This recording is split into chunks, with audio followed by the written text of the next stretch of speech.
Olá, amigos. Sejam todos muito bem-vindos para este encontro do Instituto Cultural Silvia Soares, cujo tema de hoje é o sentido da vida à luz das tradições espirituais.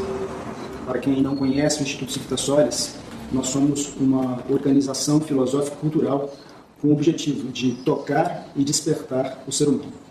Uma instituição cultural sem fins lucrativos ligada à Rosa Cruz Áurea. Existe uma realidade distinta da que nossos sentidos comuns e nossa lógica nos mostram? Se sim, o que é esta realidade? E como pode ser conhecida? Há muitas realidades distintas do que a humanidade convencional propõe, né?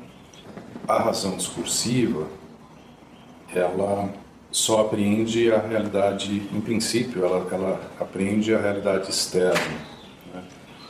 Para que ela possa apreender ou compreender esses outros níveis da realidade ou esses outros mundos, precisa ter primeiro uma abertura do coração, um outro desejo que desperte a inteligência ou a intuição intelectual, que é a faculdade na psique humana que é capaz de aprender as realidades metafísicas, os fundamentos do ser, né? Então, a partir da abertura desse nous, né, que é essa inteligência, que é a capacidade da mente humana sondar a origem, é que a razão pode começar a especular nos fundamentos da realidade. Sem essa abertura do coração que precede esse desvelamento da inteligência, a inteligência é diferente da razão, o nous é diferente do logos, né? Isso se conhecia até o século XVII na filosofia, isso era corrente, mas esses conceitos eles foram se reduzindo, se simplificando, foi se descartando o conceito de inteligência, né? Se confundindo com o conceito de razão, né? E o Plotino é muito claro, talvez aquele que explica isso da melhor maneira. O nous, ou a inteligência, é aquilo que sonda a origem, é o que olha para o uno, para Deus em si mesmo. E a razão é a faculdade, é o logos que organiza o mundo a partir daquilo que a inteligência sonda na origem. Isso tanto no cosmo, no macrocosmo, tanto então na natureza divina, como dentro da estrutura da natureza humana. Isso se dá do mesmo modo, né? Então, mas para que a gente possa abrir essa inteligência, que depois vai também criar a imaginação verdadeira, que vai especular nos mundos intermediários, nesses mundos espirituais que estão entre o mundo físico e o mundo da natureza divina em si mesmo, né? E essa imaginação criadora, ela vai então ser também ativada após o despertar do coração, que vai ser sucedido pelo despertar da inteligência espiritual, o nous, que vai abrir a imaginação criadora, ou verdadeira, né? Porque senão a gente está com uma imaginação falsa, apoiada numa razão que se projeta simplesmente para o mundo exterior, e aí acha que essa compreensão dessas outras realidades é fruto de crença, puramente. E não se trata disso. Muito longe de ser crença. É crença para quem ainda não tem esse caminho todo, mas para todos os sábios das tradições do Oriente e do Ocidente, do Norte e do Sul, eles viveram isso, né? E nós também estamos vivendo, cada um de nós na sua medida, né? Então, são muitas outras realidades até chegar à realidade última, né? Que é preciso também ser visitada, porque isso está em nós, é parte da nossa possibilidade. Tudo que é parte da possibilidade humana, para que a gente realize o ser humano universal, ou perfeito, né? A gente precisa integrar tudo que está no possível de nós. Eu acho interessante, as tradições vão falar sobre, no sufismo, o calbe, né, o coração, como um órgão sutil responsável por essa abertura espiritual.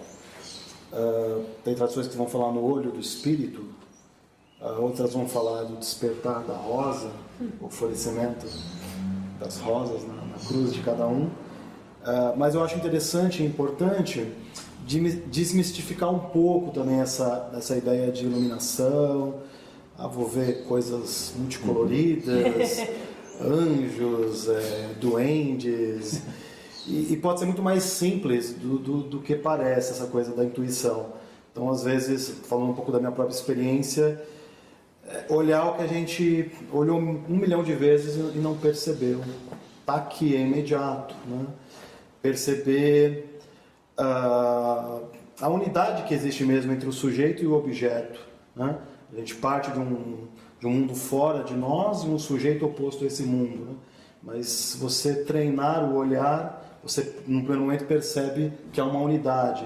Isso é uma forma de intuição, né? Onde o sujeito participa daquilo. Eu gosto muito, por exemplo, a gente pega os textos do Raymond Abelho, né? Ele usa uma linguagem filosófica, mas é bonito, ele fala isso é a transfiguração, é perceber o mundo de um outro jeito. E você também renasce. É um renascimento do mundo e de você mesmo. Isso é parte desse processo. O Américo falou da imaginação falsa, né? Esse termo que você usou. Tanto a imaginação falsa quanto isso que você colocar de olhar as coisas de uma forma diferente, eu acho que essa imaginação falsa ocorre porque a gente enxerga de uma forma condicionada, né?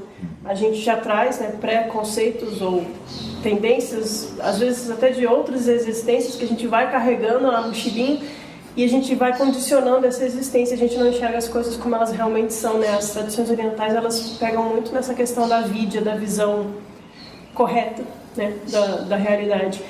Eu gosto muito dessa visão que o mito da pérola traz, porque tem duas questões. A primeira é que a pérola ela está escondida no fundo do oceano e ela só é encontrada se a gente tiver a coragem e a audácia de mergulhar. E a outra é sobre esse condicionamento que faz a gente ter uma imaginação falsa, uma visão errônea da realidade. No mito, a gente começa a se alimentar da comida do Egito, que representa esse mundo material ilusório. Ou a gente começa a se vestir com as roupas que não são as nossas próprias vestes de luz. E isso vai tampando a nossa realidade essencial. E à medida que a gente vai tirando, como que a gente tira? Aí que eu vejo a importância nas tradições espirituais da existência da prática das virtudes, da purificação, que parece que está meio fora de moda hoje em dia, porque a gente fala disso, as pessoas olham assim, nossa, como você é careta, fica falando de virtude. Porque hoje em dia a gente quer ter sucesso, abundância, né? Ficar famoso, rico, mas não é isso.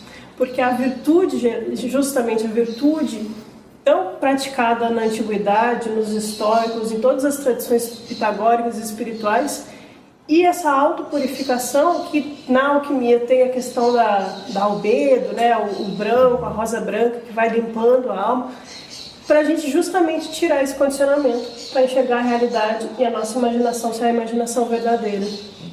E isso é iluminação. Em um dado momento, né, o Logos, né, que está em discurso, que é um discurso de Deus consigo mesmo, digamos assim, ele engendra, né, algumas sombras, né, algumas semelhanças, algumas representações do mundo superior. E nessa concreção, né, que nasce, que é engendrado também o mundo sensível, né? E é nesse intermédio que vai estar o demiurgo. Então, eu costumo falar de ação demiúrgica, né? como esse aspecto ilusório, né, que causa na humanidade, que é criativo, né, que cria representações, semelhanças, e que o gnóstico cristão ele vai perceber que é ilusório e é um processo epistemológico, lógico, criativo ao mesmo tempo, né, e convencedor, né?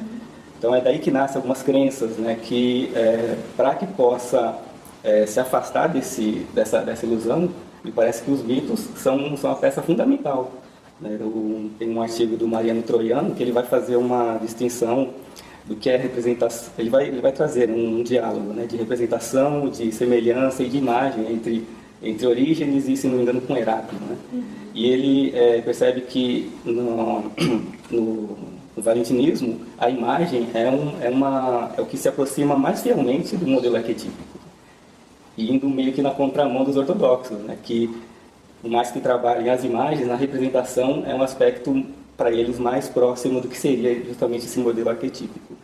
Então, porque o gnóstico, né, cristão, pelo menos naquela época até hoje, ele é uma imagem de o ser, né, essa essência universal que você nos trouxe aqui em um determinado momento, é justamente essa imagem, né? Por isso a proximidade e a importância dos mitos para poder despertar, né, intuitivamente o sujeito sem processo epistêmico, lógico, que é um processo de criação demiúrgica. Acho muito interessante o que vocês estão dizendo, essa questão da imaginação verdadeira, ou seja, a imagem verdadeira. É a imagem verdadeira que é capaz de despertar a mente para ela perceber a sucessão de ilusões que ela cria. Né? Você falou assim da questão da virtude, né? Na verdade, a virtude é o processo do autodesafio para gerar a distância do véu, porque o véu está colado. Né?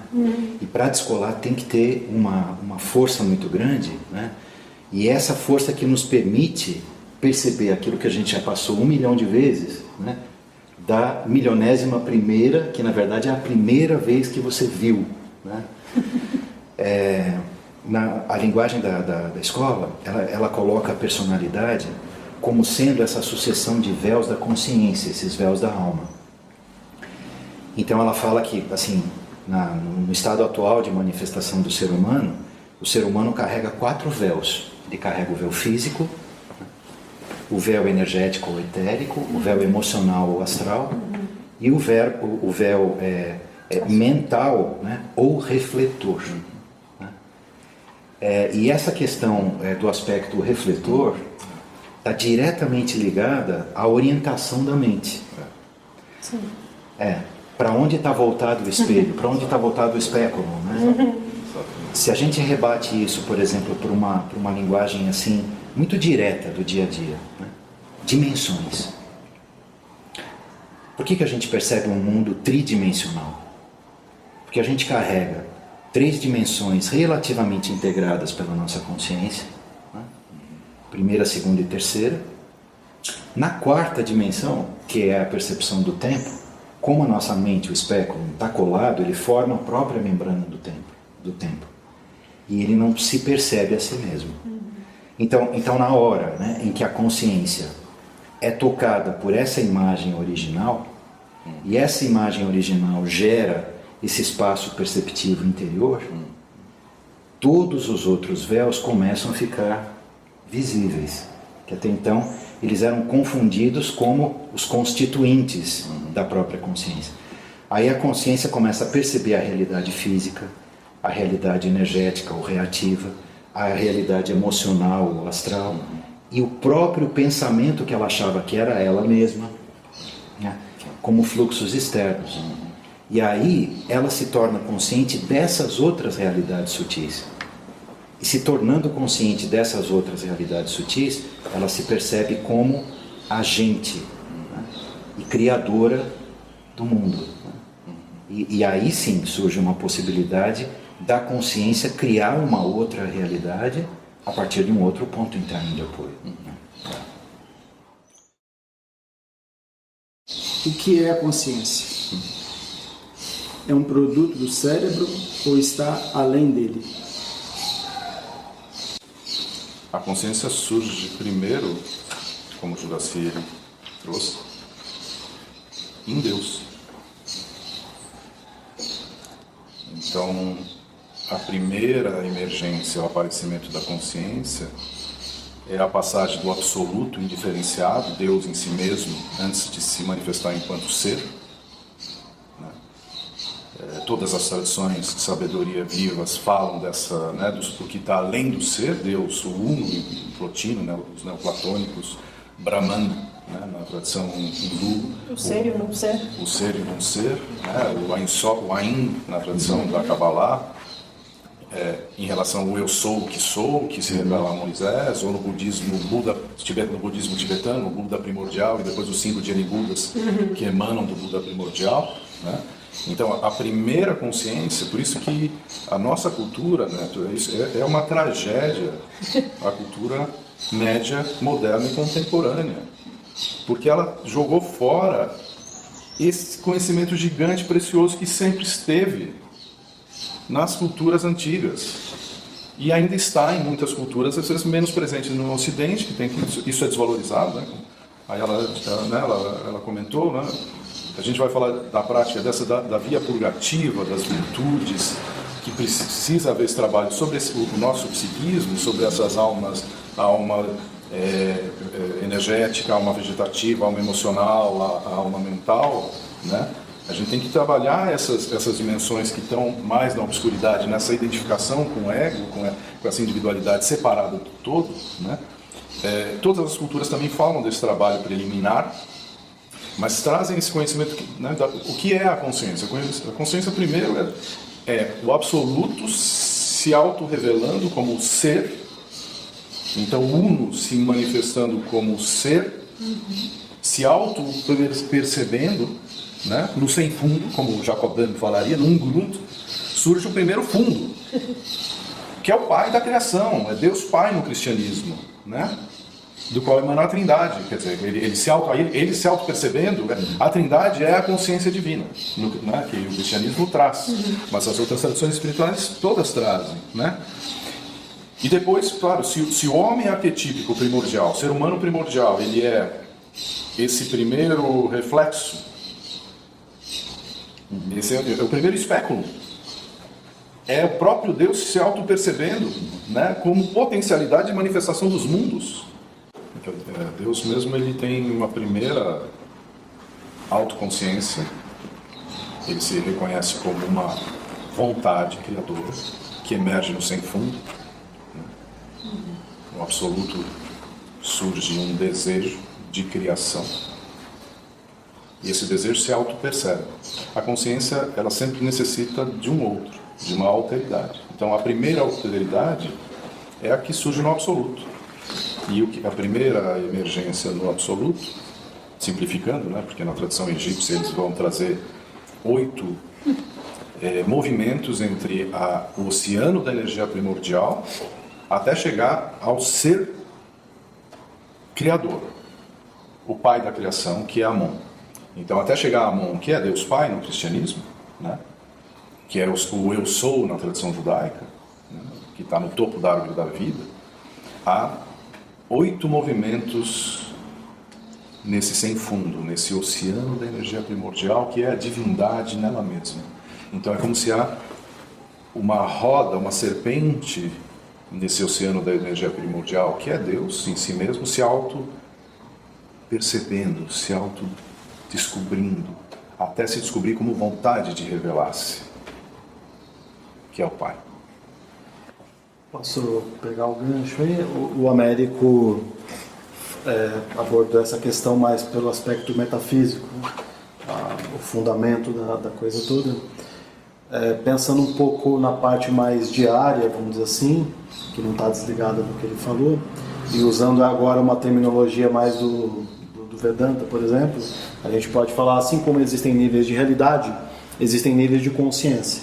Então a gente tem a consciência da vigília, do dia a dia, do mundo, desse mundo terreno, físico. A gente tem a consciência, o estado de consciência do sonho, né, que seria o mundo astral, né, correspondente ao mundo astral, e teria ainda um outro nível que seria do sono sem sonhos, que corresponderia ao corpo causal. E haveria ainda um quarto estado, que na verdade não é um quarto, mas ele aparece como um quarto quando você separa, né, que seria o Atman, que seria propriamente o eu universal, absoluto, ou a consciência com um C maiúsculo. E todos nós passamos por esses estados e também, de alguma forma, nós somos reflexos dessa unidade, porque o Atman é um só, não existem dois. E como a gente se abre para essa percepção? Eu acho que o primeiro momento é justamente quebrar a identificação que nós criamos, né? Primeiro, da consciência com o corpo, que é o ego, né? Da identidade. Depois, com as experiências da memória, da imaginação no seu sentido inferior, né? Imaginação sensível, a falsa imaginação, e todos os agregados que nós trazemos, né? Da nossa existência, ou alguns falam de existências anteriores. E o trabalho espiritual ele entra nisso, de criar essa desidentificar, né? Gerar uma quebra, né? E aí no Vedanta você vai ter uma linguagem para aludir a isso, Tem autores que são de outras tradições e falam algo semelhante. Por exemplo, o mestre Eckhart, né? Ele vai usar aqueles paradoxos. Né? Assim eu peço a Deus que me livre de Deus, que é uma forma de quebrar, né? Essas identificações puramente conceituais, e é como se fosse limpar o terreno, né?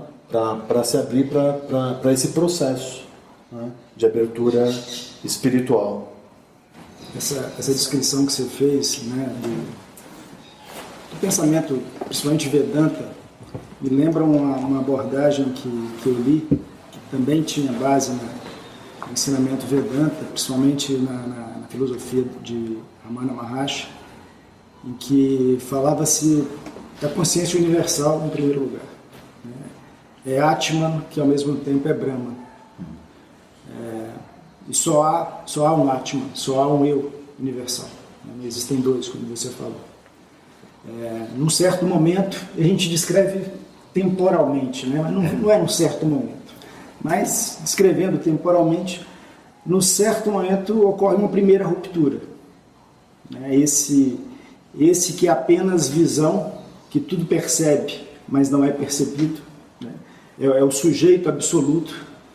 Ele cria algo e ele pode perceber esse algo que é criado, que na verdade é substância dele mesmo, né? Como diz Jacob, não é algo distinto. Mas cria-se uma primeira dualidade entre sujeito e objeto. Mas isso avança, né? Porque à medida que você cria uma dualidade, você se separa do todo. O todo, ele tem vida universal, atemporal. À medida que você se identifica apenas com uma parte do todo, você percebe que essa parte em si, ela é finita. Então, ao mesmo tempo que se cria essa primeira ruptura espacial, que cria o espaço, né? A separação entre o dentro e o fora, automaticamente cria-se o tempo, porque nasce o medo da finitude. E o medo da finitude é que cria o amanhã e o antes. Você se esquece do eterno presente, do agora sempre presente, né? E aí uma segunda dualidade. Então você já é um ser separado que vive no tempo. Só que pensando na condição humana, isso vai avançando até que você cria uma individualidade. Num primeiro momento, essa primeira separação é uma separação entre organismo e ambiente. A primeira ruptura, a primeira dualidade, você se separa do seu ambiente, mas você ainda é íntegro dentro de si. Numa segunda dualidade, quando o ego é criado, você se separa até do seu organismo. Você já se vê tendo um organismo, não sendo um organismo. E ainda tem uma quarta etapa, né? Porque o ego, em suas experiências de vida, acaba enxergando coisas em si que precisam ser reprimidas, que precisam ser escondidas, e ele cria uma sombra que já não é a totalidade do ego. Então são rupturas sobre rupturas, que na verdade, né, como eu falei, nós enxergamos isso temporalmente, mas que são criadas, né, como um todo, né? O próprio processo de desenvolvimento da consciência, né, que faz com que a gente vá se separando do todo cada vez mais, até chegar a essa condição egocêntrica, né? E digamos, um caminho de reunificação que precisa acontecer, que é o processo de libertação, precisa acontecer, mas assimilando toda essa bagagem, né? Não é que nós vamos esquecer que somos indivíduos separados do corpo. Não é que nós vamos esquecer que somos seres distintos do universo. Mas perceberemos que, na verdade, essas distinções são artificiais. Nós conviveremos com essas separações em nós, mas percebendo que, fundamentalmente, existe uma unidade mais abrangente que envolve isso. É por isso que o retorno não é um simples retorno, né? É um retorno que colhe todo o tesouro dessa descida para subir com esse tesouro. É dar o devido valor às coisas, né? Exatamente. Eu achei muito legal, Adelmo, que você falou da ruptura e do processo de egocentrismo, porque eu vou voltar aqui com o mito gnóstico. Como o Américo estava falando do Deus que contempla a si mesmo, o mito gnóstico começa assim, né? É claro que os gnósticos, eles, enquanto naquele ambiente eles estavam em Alexandria e naquelas regiões, então eles escolhem do hermetismo, da cabala, do platonismo, né? Eles não estão trazendo nenhuma novidade. Mas no modo como eles colocam, eles falam desse uno inefável, incompreensível, impronunciável, absoluto, que olha para si mesmo, igual você colocou. E ele olha para si mesmo nas águas que o circundam. Por que eu estou puxando esse gancho? Porque você falou da ruptura. À medida que ele olha para si mesmo e gera o processo criativo da manifestação, ainda é um mundo espiritual, digamos assim. Eu vou usar esse termo, mas só para a gente facilitar o entendimento. E todo esse mundo, à medida que vai sendo criado, as instâncias seguintes, eles são criados e eles olham para cima e louvam o Pai e Mãe, a Barbelô, e o Pai Uno Inefável Absoluto. Então, está sempre em conexão com essa unidade, eles sempre descem e olham para cima. No momento que chega no que eles chamam de demiurgo,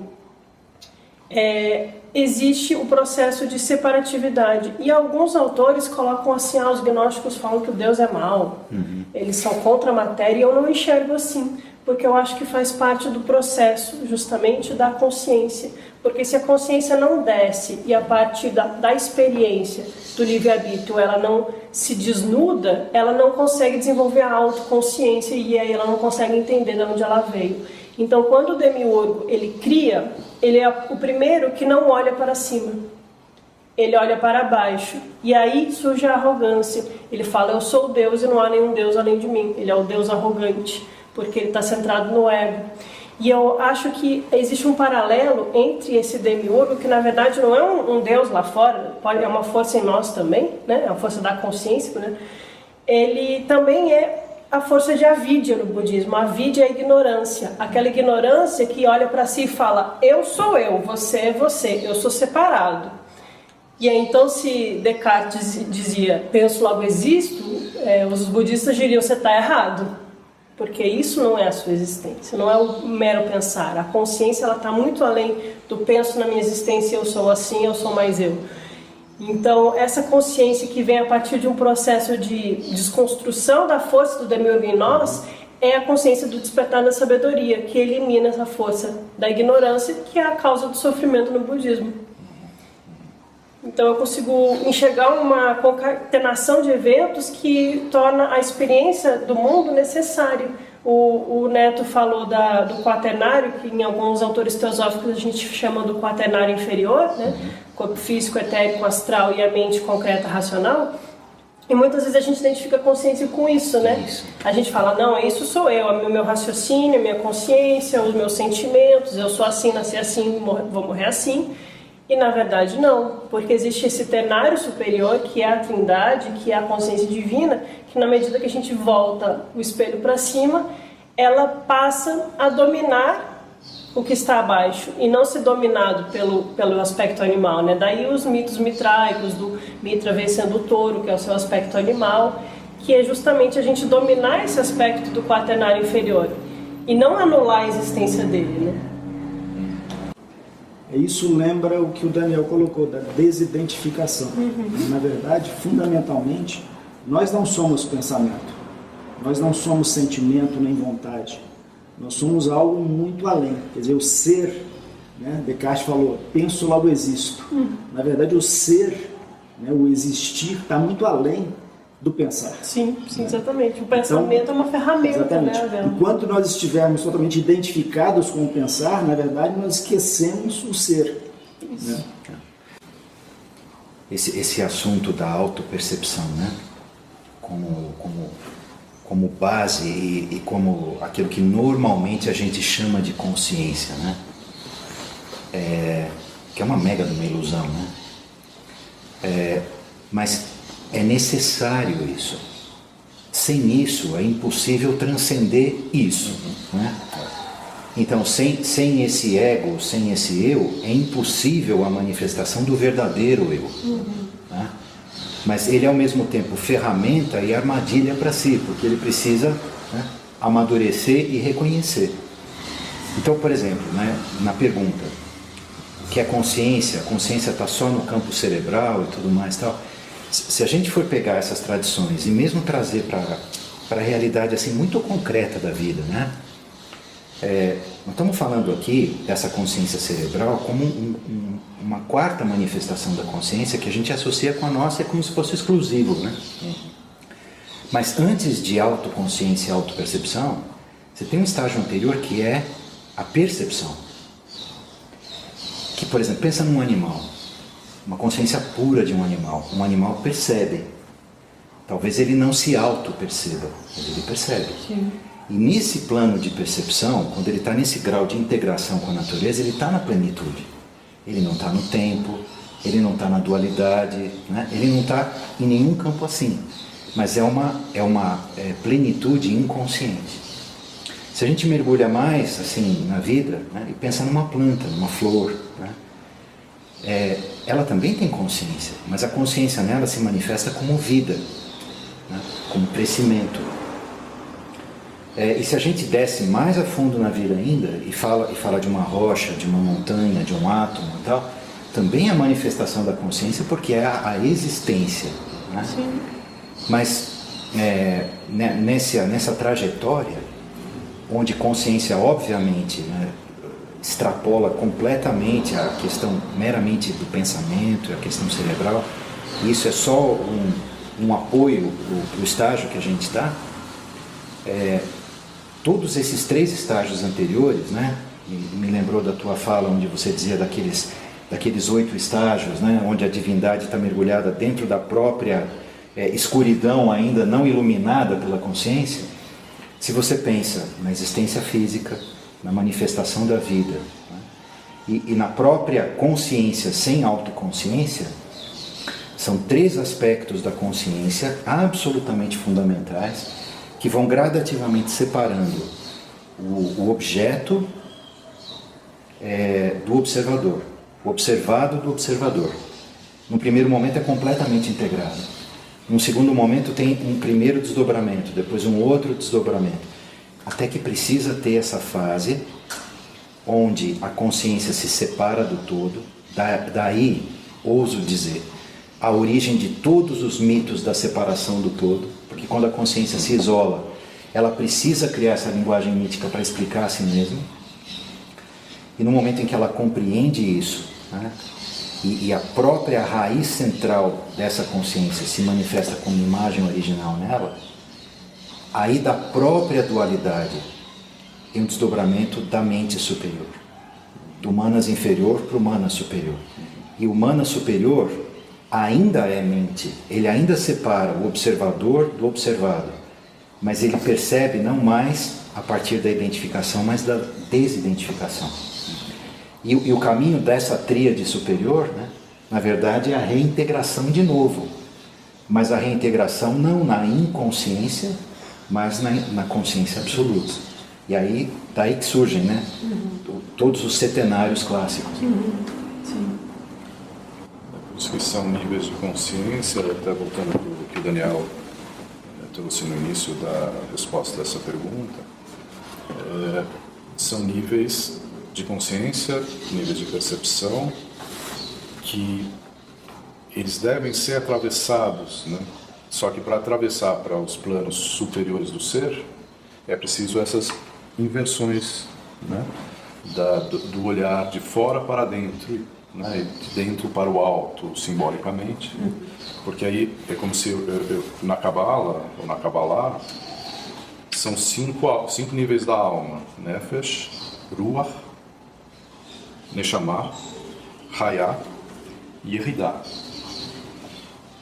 Esses 4 níveis, de algum modo, correspondem a 4 planos da realidade, né? O mundo material, o mundo astral, o mundo angélico ou espiritual, o mundo divino e a unidade divina, né? Deus em si mesmo.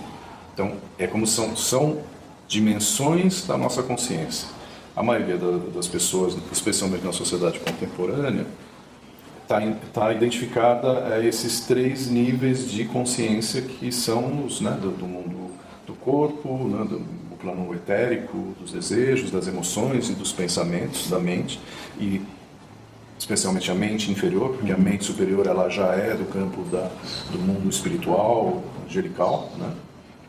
E então é essa travessia que a gente é convidado a fazer a partir da separação, encontrar as unificações, né? E aí o que o Daniel trouxe do Mestre Eckhart, né? Quando ele faz essa prece, peço a Deus que me livre de Deus, é porque ele está pedindo para se livrar, ele já está no nível de consciência do mundo divino, e para ir além do ser, para a realidade da divindade nela mesma, né? Para o sem fundo, para a unificação última, que não é a meta do caminho, mas é uma etapa importante, né? Que no sufismo é a aniquilação, para depois ter a restauração completa da singularidade absoluta, né? Então ele quer ir para a unidade com a realidade divina em si mesmo. Então, para ir para isso, ele tem que ir além da consciência separada, que vê ainda, não é que vê ainda, ele já vê a realidade de Deus como Criador, como fundamento da manifestação, mas ele quer olhar então o que está além da realidade de Deus enquanto Pai da criação. Aí, Deus transcendente. Deus transcendente. Então ele vai, a via unitiva ela se consolida, que é a terceira etapa do caminho espiritual. Que para mim assim me toca muito, né? Porque é muito visual, né? Quando a gente pensa lá naquele santuário que foi descoberto no sul do Egito, lá em Abu Simbel ou Abu Simbel, né? Que no fundo do terceiro templo do Santo Santorum, né? Você tem aquelas 4 figuras, e que foi, se não estou enganado, nos equinócios, né? Quando o sol nascia no leste, ele sempre iluminava 3 delas e uma ficava sempre na escuridão, né? E depois que transplantaram o templo lá, né, por causa da represa de Assuã, Deu errado. Não está tão certinho quanto era antes, né? Mas assim, você tem Ptah, você tem Ramsés na forma osírica, e você tem Horus. Se a gente rebate isso para uma visão esotérica do Evangelho, né, você vê o mesmo ser humano percorrendo 4 níveis de consciência, que é Herodes, João, Jesus e Cristo, né? E o que é muito interessante aqui é que as 2 pontas são o absoluto. Ptah é o deus da escuridão, mas assim, não da escuridão, assim, essa escuridão moral negativa, não, é a origem insondável, Caos. né? Isso. E Horus é o quê? É o outro polo, né, da criação. E o ser humano precisa compreender que ele tem um caminho de consciência para trilhar. Então, ele surge dessa escuridão, surge de toda essa manifestação da natureza, até atingir a autoconsciência. Na figura de Ramsés, na figura de João, o ser humano autoconsciente, né? Mas ele tem que descobrir o gêmeo dentro dele mesmo. Né? Assim como Jesus e João são gêmeos, né? Não é à toa que os egípcios colocavam, né, o Ramsés e ele transfigurado, o próprio Ramsés, na figura de Osíris, né? Então, é a mente inferior e a mente superior, como vocês estão falando, e assim é muito rico isso, não é isso ou aquilo. O caminho da transcendência é o caminho do E, não o caminho do ou. Então, você tem que pegar todo o substrato e transmutar isso e fundir essas 2 mentes. A percepção, o percebido, né, e aquele que percebe. A trindade, essa é a trindade. E a partir daí, a integração da consciência no absoluto ocorre. E não é que ela tem um estado e depois outro e depois outro. Na verdade, a transcendência é portar os 4 estados simultaneamente em si.